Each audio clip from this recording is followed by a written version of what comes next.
Well, hello everybody. I didn't think I would have time, any other time this week, to do any more videos, but I came up with a little bit of time, a little half hour or so that I can play, and so here I am. I wanted to show you guys, my box came from Amazon. Well, my boxes, I ordered everything together, but came in 2 different packages. But anyway, these are the things that I ordered from Amazon, this stuff right here. So I'm going to show you each one separately, and I'm going to play with a couple just to see what they are like. First thing I'm going to show you is this. Oh, dang it. I'll be right back. I forgot something. Don't go away. I'm hurrying.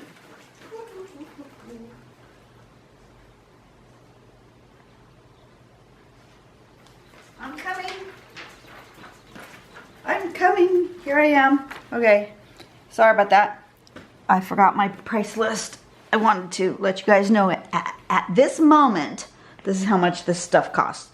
Now, you know, if you're watching this years from when I recorded, well, then disregard the pricing. But anyway, as of the last day of the month in May in 2017, this is the pricing.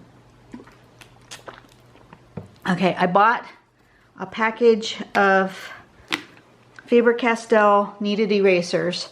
Came 4 in a package. And the reason I bought these, well, you guys know I really love my kneaded eraser. But I have to keep it in a baggie to keep it clean. There's my kneaded eraser. And, you know, you just pull it out like silly putty and knead it back on itself to clean it. I love this thing. And you can shape it into whatever shape you want. It's really fun to play with, to be honest with you. But they do get dirty. And eventually, you know, you don't find a clean spot on it anymore. And they do tend to, like, they somehow get smaller. I don't know if that's just a natural part of the whole thing, but you do have to keep it clean. If I leave it just sitting out when I'm done with my recordings, I end up with it getting all full of dust and dirt. And if I set it down somewhere where I'm not paying attention, like right there, there's a little piece of who knows what, food or something from the table. I might have accidentally set my eraser in it, and then it gets stuck with stuff. So I was looking for one more item to get my order over my minimum amount for shipping, right? You know how you do that. And these guys came up, and they come in a little plastic box. If I can get the box open. Come on. Well, they're well sealed. They come in a little plastic box. So I can unwrap it. I can play with my little eraser. I can take a chunk off or whatever. Oh, this one's really super soft. See, the other one that I had, the one I was playing with before, was not this soft. It was a different brand, though. I grabbed it from Hobby Lobby. So, you know, I've never had one that's Faber-Castell brand. They may actually be a nicer, softer eraser. It looks pretty nice. Anyway, I'm going to play with that. But you've got this box that you can squish it back into the box, right?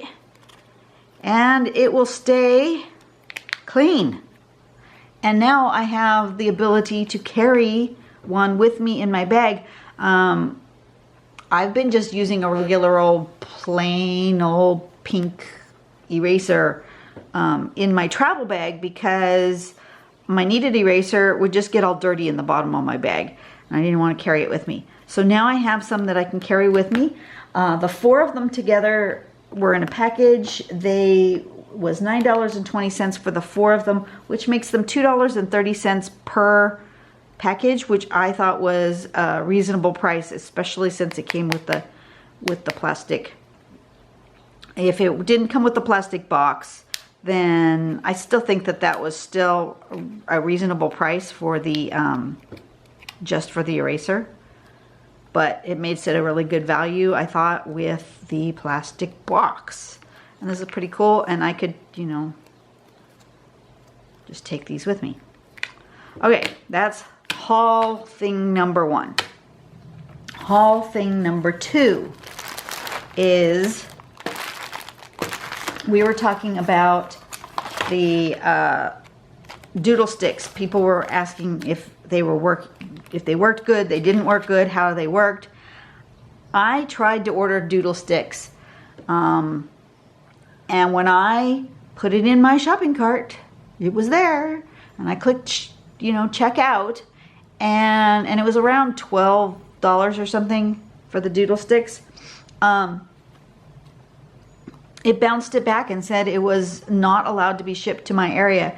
And so I thought, well, maybe it needed to be shipped to a commercial address instead of a home address. And so I put in my husband's work address, and that still didn't work. It just was not being allowed to be shipped here. I don't know if it's California it's not allowed to be shipped to. I don't know if, I have no idea why. You know, I clicked on the little thing on Amazon's page that says, you know, why is this happening? And it has a whole list of reasons why things wouldn't be able to be shipped. They didn't seem like they would qualify for any of those reasons why they shouldn't be shipped, but it just wouldn't ship them to me. So in any case, I wasn't allowed to get them. So I looked and tried to find something that was similar. I picked up this one. It was advertised as Fimo Clay Tools, a 5-piece flexible Fimo Clay sculpture tool, silicone color shaper / brush. And I picked size number 2.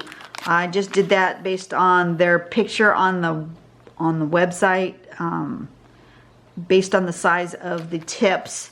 I didn't want the smallest one, but I didn't want the great big fat one either, so I got this size. And so I'm just going to open this and see what they look like.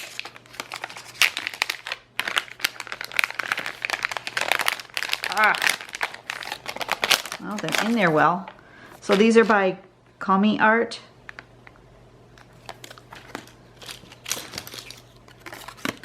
And they appear to be, you know, have paintbrush type handles. There's 5 of them. They cost $7.29, which makes them $1.45 each, which I thought was reasonable priced.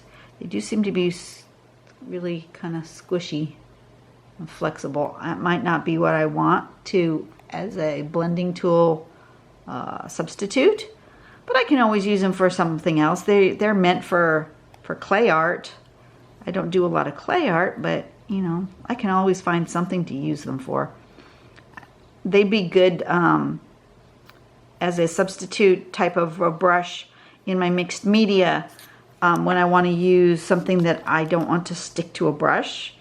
This would be great for glue, I think, because it would just peel right off. But anyway, I'm going to try that just really quick and see what it does in the way of blending just graphite. And so I'm just going to put a little bit of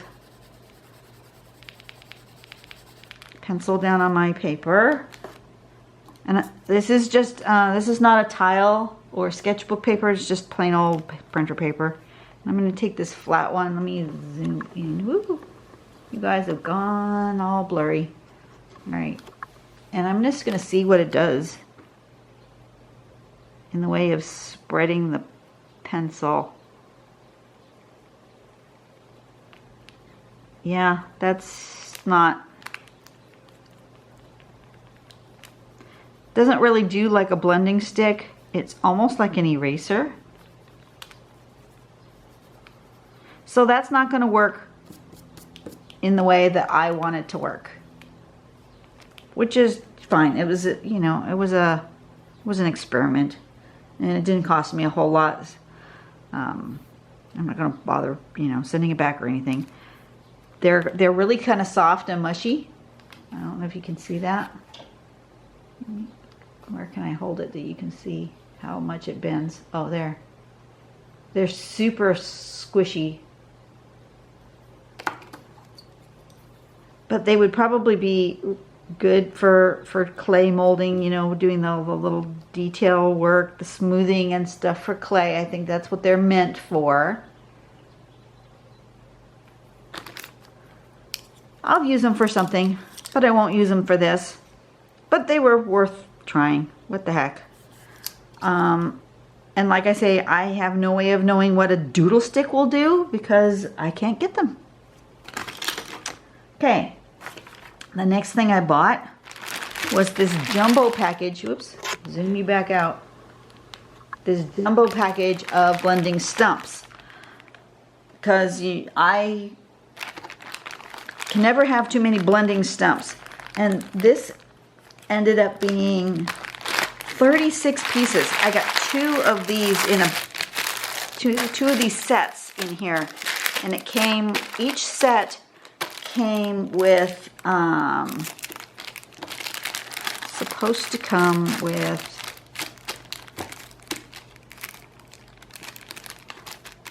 8.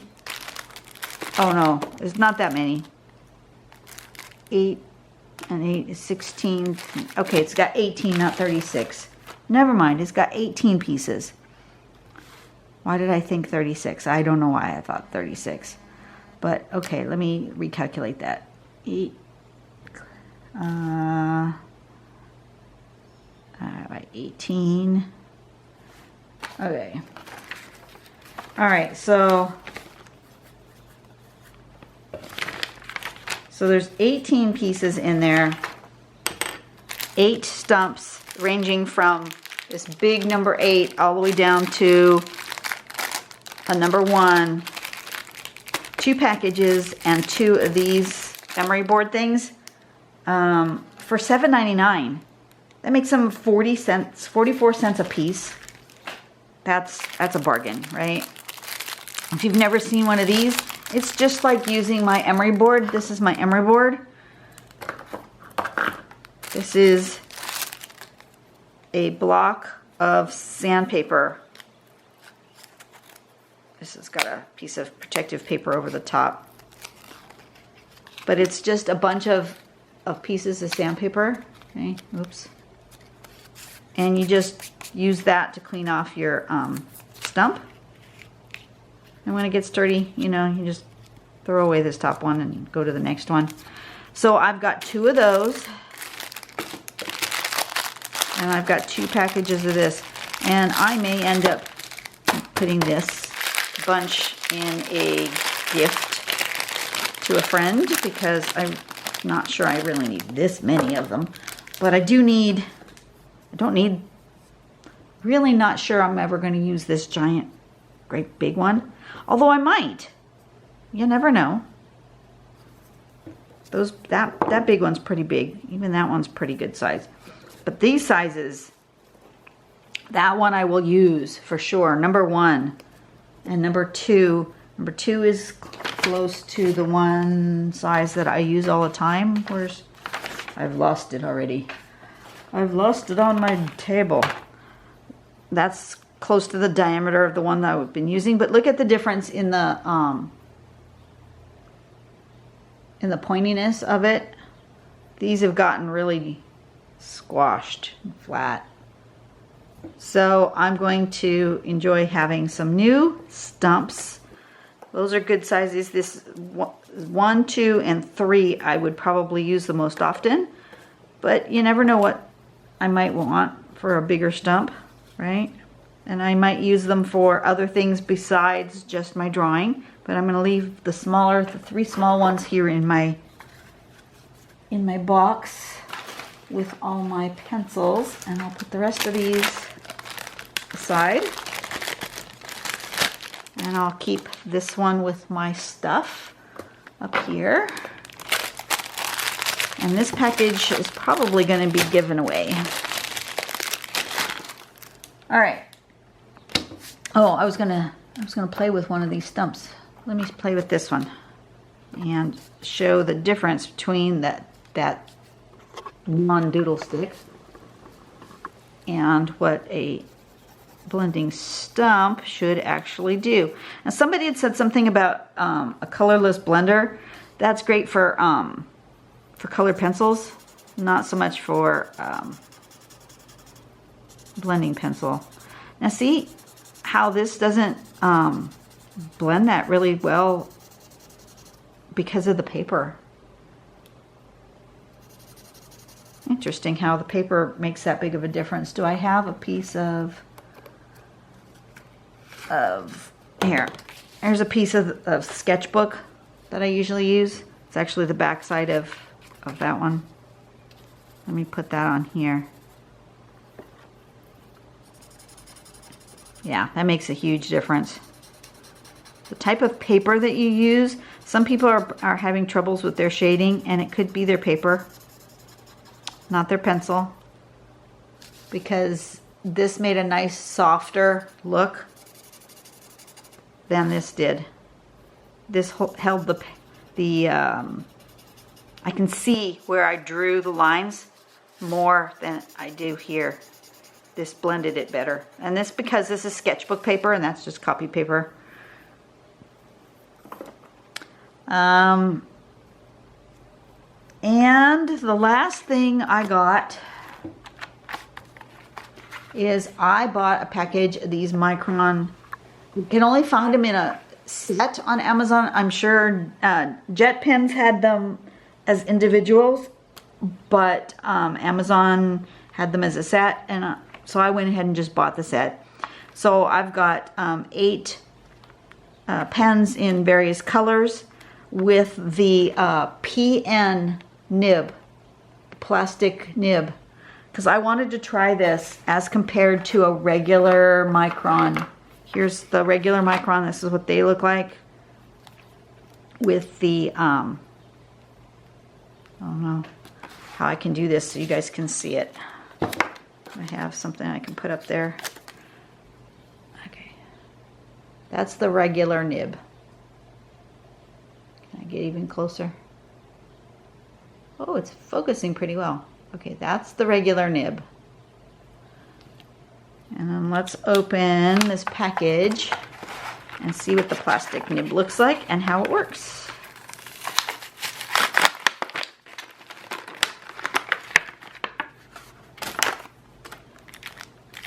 Okay, so what did I end up with? I ended up with the black, the brown, a dark blue, a kind of a sepia reddish brown, a red, a bright blue, a pink, and a purple. So here's the nib. See, that's completely different, that nib.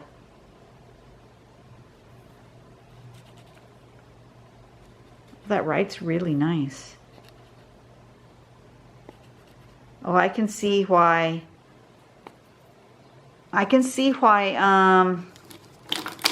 Melinda Barlow uses this in her videos. She has changed over to the PN nib, and I can see why. It makes a nice line.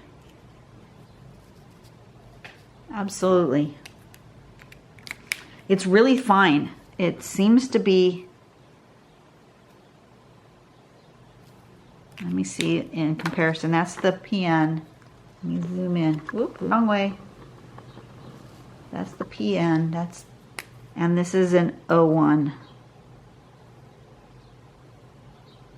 So it's just ever so slightly bigger than an 01. I don't think I have an 02 micron. Oh, yes, I do. I have an 02. Let me see if it's close to the 02.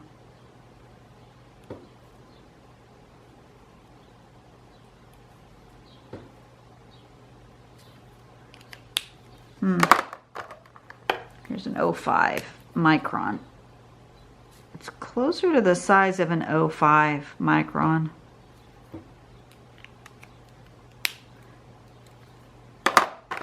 Okay, but that's the PN.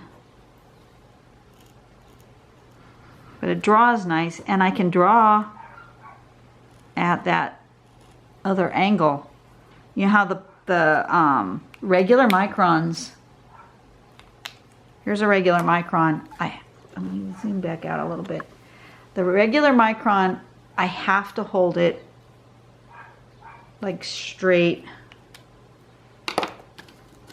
Let me get the right angle here. I have to hold it this way, straight on, because if I hold it at this angle, it doesn't write. You know, the kind of angle that you would normally hold your pen at to like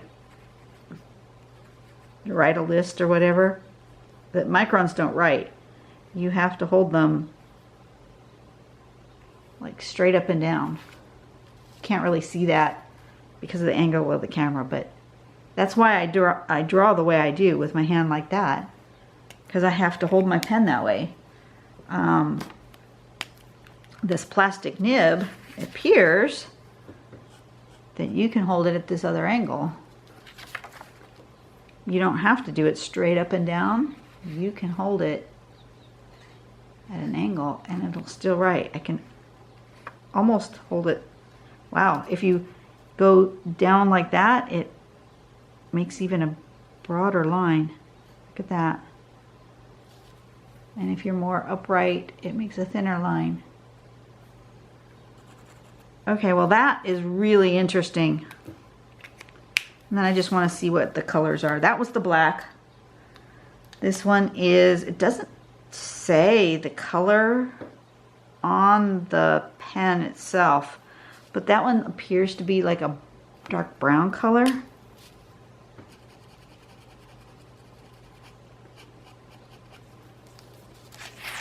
So that's not black, it's a dark brown. We'll compare that next to the black.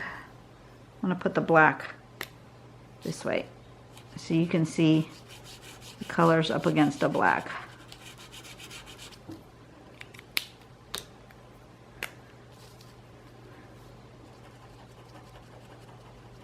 So that's a dark brown. And the next color is kind of a reddish brown, almost a burgundy.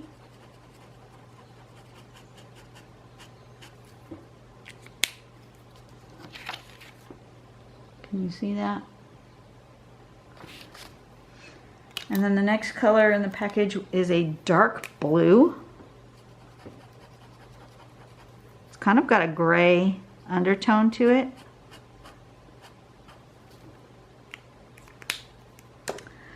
The next one in the package was red. And that's a nice red. It's almost a coral red.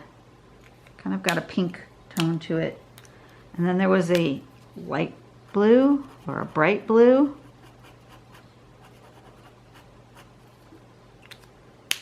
I'm gonna have to draw some tiles using color, huh? And then there's a purple. And there's a pink.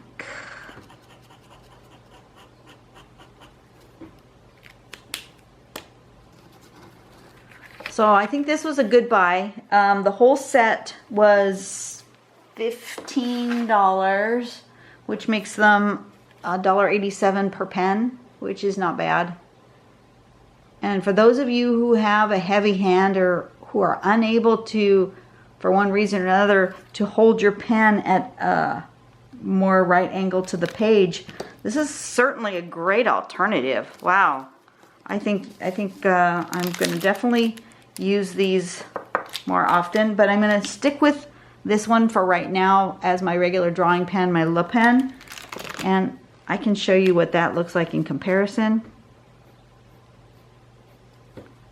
It looks like that. But I do have to still draw vertically because it's the same type of nib as my regular microns. There is the difference. There we go. All right, so that's my haul. That's what I bought. I'm excited to use them, to play with them. I'm going to stick these in here because those are my colored ones, so I want them in that drawer. And yeah, I'm going to give these a go.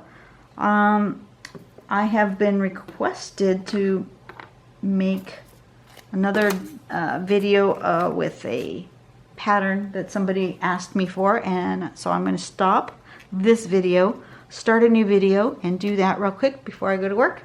You guys have a great day. I will see you later. Bye-bye.